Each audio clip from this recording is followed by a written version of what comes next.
This is a work of fiction. Any resemblance to real persons, living or dead, is purely coincidental, while all reference to locations, historical events, and climatic conditions are real. April 23rd. I'm sitting at the tables of the OK bar. Edilson and Letizia are inside, placing their orders. I can't make sense of what's happening anymore. My name is Damiano. I'm 26 years old, and I've lost my will to bet on anything. I can't stop thinking about what I heard at the healer's house. Is she telling the truth? Is Tina not in danger of her life? Not sick at all? Could Tina be kept sedated in that bed? It's not about black magic anymore. Nothing makes sense. The chicken, the blood, the dice, the big bird, the German numbers on the radio. It all seems like a hallucinated dream. Letizia explains that the healer's radio was turned to a number station, also known as ghost stations. There's no music. It's shortwave frequencies where you can hear voices listing sequences of numbers. It's been going on for over 60 years. Even though many stations disappeared after the collapse of the Soviet Union, it's still possible to pick up some. They think it's a code still used by spies. Anyway, we all agree that Tina could still be in danger in that place, with armed security at the door. We could install a camera in the room to monitor the doctor's movements, but we're not investigators. I wouldn't even know where to start, and even the police here don't have these resources. If Tina is being kept sedated in the clinic, Letizia suggests, then someone is paying doctors and nurses to get what they want. We must do the same. We have to repay it in kind. Edilson knows a nurse who works at the clinic. We have to pay her to check on Tina's doctors, to find out if they're keeping her sedated in bed so she won't talk. But we have to hurry, Edilson says. If the same people who tried to kill her are ordering the nurses to keep Tina sedated, then we have little time before they finish the job. I want to warn Salgado, but the others disagree. His role in this story is still unclear, so it's better to keep him out of the picture for now. Our nurse is named Annabella. She's trustworthy, but we have to pay her well. Otherwise, she won't accept taking the risk. Kill Me Now. Episode 10. The Big Feathered Bird. I keep visiting Tina every day, finding her in the same situation. Most bruises have healed, but her skin is still full of bluish spots, some turning yellow. I try to keep track of every detail, every move nurses make, every communication sign with Dr. Molina. Sleeping Beauty is still there, not waking up. But the time has come to speak now. We need you, baby. We need to know who's doing all this to you. April 26th. There's a medical cabinet in the room. Inside it, in a drawer, there are a dozen IV bags. They all have a symbol on them. They're all labelled with a star drawn with a blue marker. Annabella works diligently, but neither she nor we had the tools to analyse the content of those IV bags. We don't have a scientific lab and aren't in an episode of Law and Order. The idea, the plan we managed to put together, is simple. Annabella will have to empty the drawer of all the marked IV bags and then replace them with new clean ones. Moreover, as suggested by Edilson, after Annabella has arranged the clean bags in Tina's drawer, she will have to draw a star on them with a blue marker. If there are indeed traces of sedatives in those IV bags, Tina should start recovering in a couple of days. It's Sunday evening, and the sunset is long at this time of year. Families, young couples spend Sundays at the beach in front of Praça da Independencia with music coming from parked cars and cooler bags full of food and drinks. Everything seems so simple. Everyone seems to enjoy the most beautiful and coolest hours of the day. But I'm not part of it. There's something dark looming over my thoughts, over my days here in Beira. A constant threat that won't let me sleep. Who's doing all this to her? Who wants to harm Tina? I don't go back to the room. I keep walking along the promenade. Hello? I call Salgado. We need to talk, I tell him. Tina's life is at stake. He doesn't seem to understand, but I don't give up. My tone is that of an ultimatum. We arrange to meet at the Solange Beach Club. The lawyer arrives with his eldest daughter, Leila. I tell him about the bags, the IV bags we found. We think Tina is being secretly kept under sedatives. We think whoever tried to kill her is now trying to buy time, to keep her from waking up, to prevent her from speaking until they get rid of her for good. That's why, lawyer, Tina is still in danger. Not everyone trusts you, Patricio. They advise me not to come here. But I refuse to believe that a father could do all this to his daughter, to a person like Tina. You must immediately take her away from that place. You must take her away now, lawyer, before it's too late. Salgado and Leila ask me more questions, but I can't tell them what the healer said. The lawyer is stunned. He takes both my hands in his eyes small, seeming more vulnerable and scared than usual. Then, as if suddenly regaining control of his dominant character, he stands up, takes the phone and dials a number. He's calling the clinic. He'll send his men to get Tina right away. But Salgado's phone precedes him. He's receiving a call from the clinic right this very moment. All of our phones vibrate, mine and Leila's too. Tina has woken up, Edilson tells me on the phone. You need to come here right away, Damiano.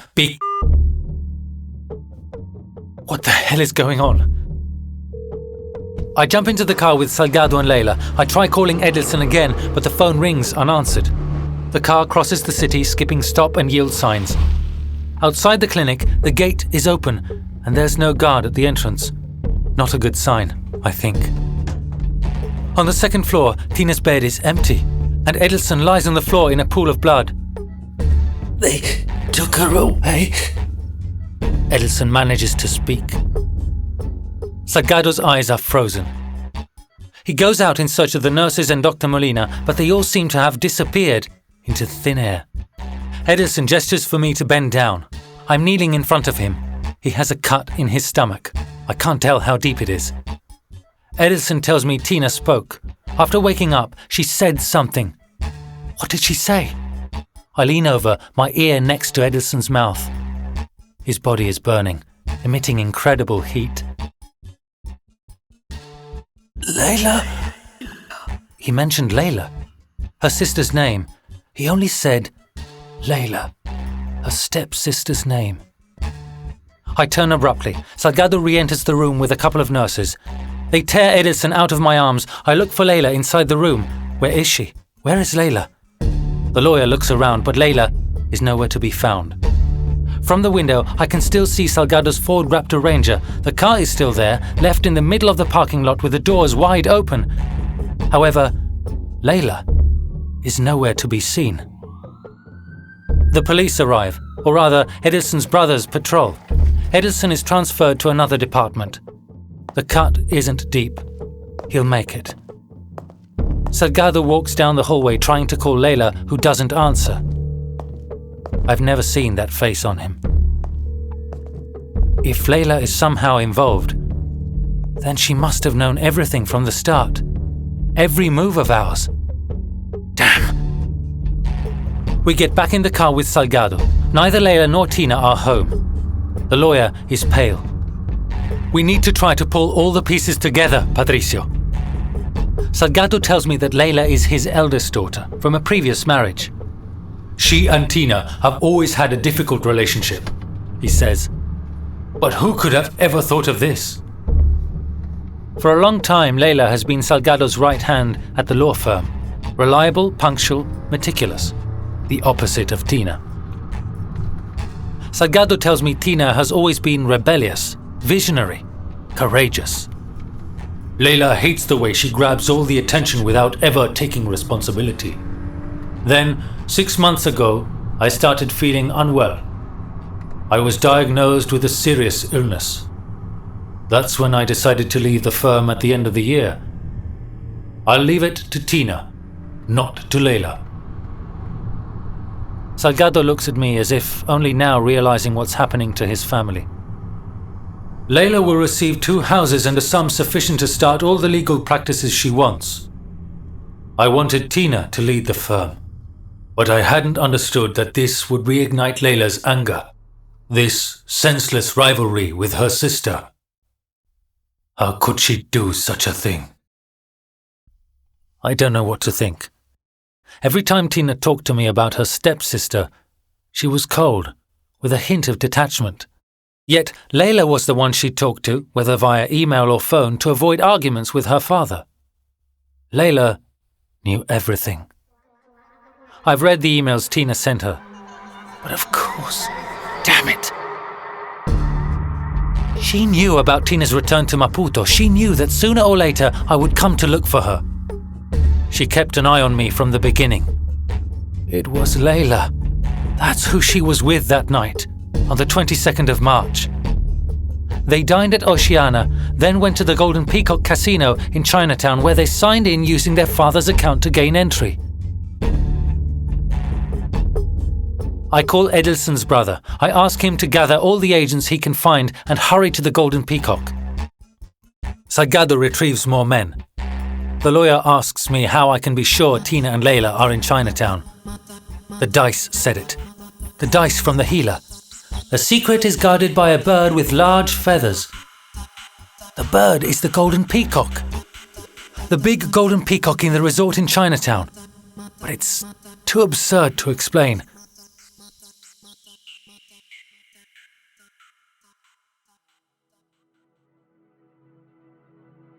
There will be 150 rooms spread over the 3 different floors of the hotel. Finding Tina in there is impossible. Or maybe... roll the dice? I tell the agents and the police officers to follow me and head straight for the temple. The Buddhist temple built at the end of the resort, hidden in the drywall cliff overlooking the beach. It's a matter of minutes. Tina, I think, might already be dead. I find her, in a niche under the Golden Buddha statue. She's wounded and her hands and wrists are tied. Those bastards tried killing her once again. We arrived just on time. The police stop Leila on the beach as she tries to escape on a boat with Dr. Molina and some of his security guards. Tina, before losing consciousness again, manages to tell me a few words with a faint voice. I knew you would come. You won. You won your bet.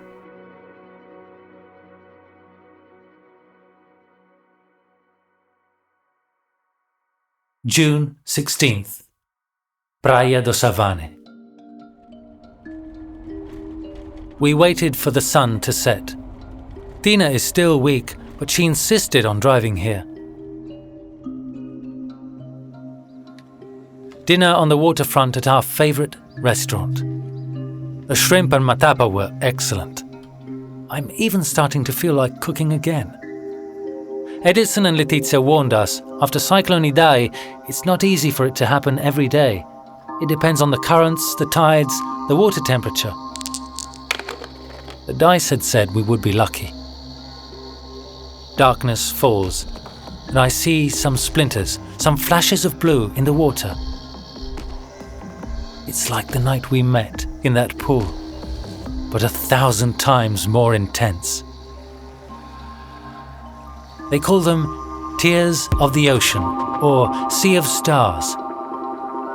The water lights up like a blue neon. The phenomenon occurs thanks to the abundant presence of bioluminescent phytoplankton, an algae that lights up. The more we stroke the water, the more the water shines in the night. It's a beautiful feeling.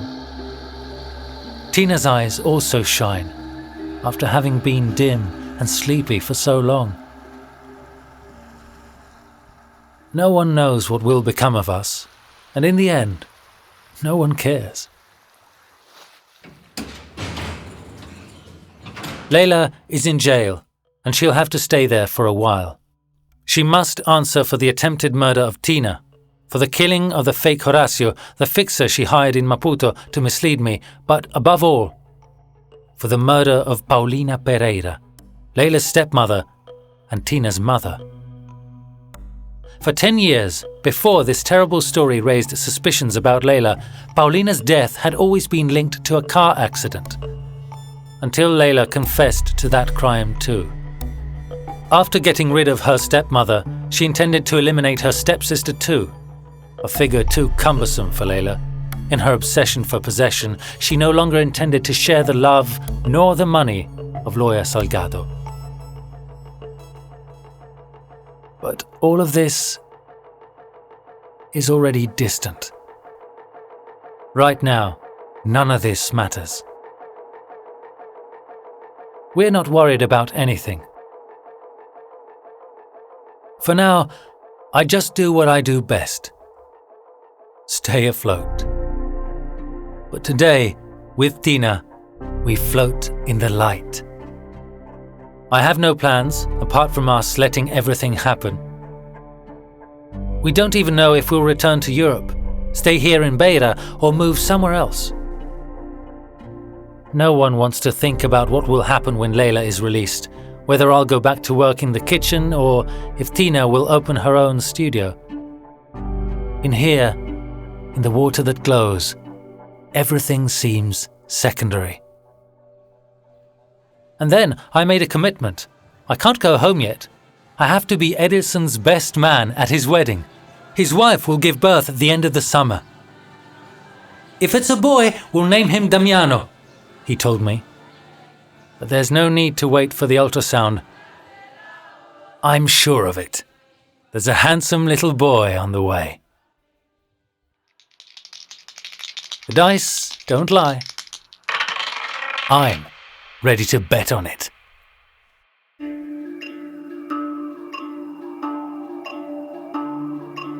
Kill Me Now is a podcast produced by O Suono Mio and funded by the European project Mudar.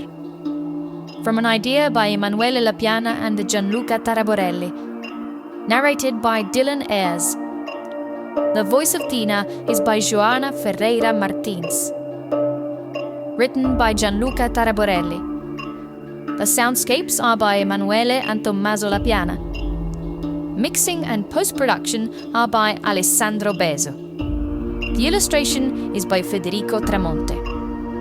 Proofreading and coordination by Sandra Endrizzi, Paolo Ghisu, and Diletta Carloni. The original soundtrack and direction are by Emanuele Lapiana. Recorded by Joey Tassello at Air Studio. Special thanks go to all the staff of the CCI in Trento: Cristina Viola, Alcidio Matavel Pires, Vincente Cossa, Jenny Capuano, Nene Mulciande Jr., Amarildo Ajasse, Fernando Francisco Nyametukwa, and the CAM in Beira, who assisted us in the production in Mozambique and Italy. To learn more about the Mudar project, follow at Mudar Beira on Instagram and Facebook, or visit www.mudarbeira.org. Kill Me Now is available in Italian, Portuguese, and English. If you liked it, tell someone.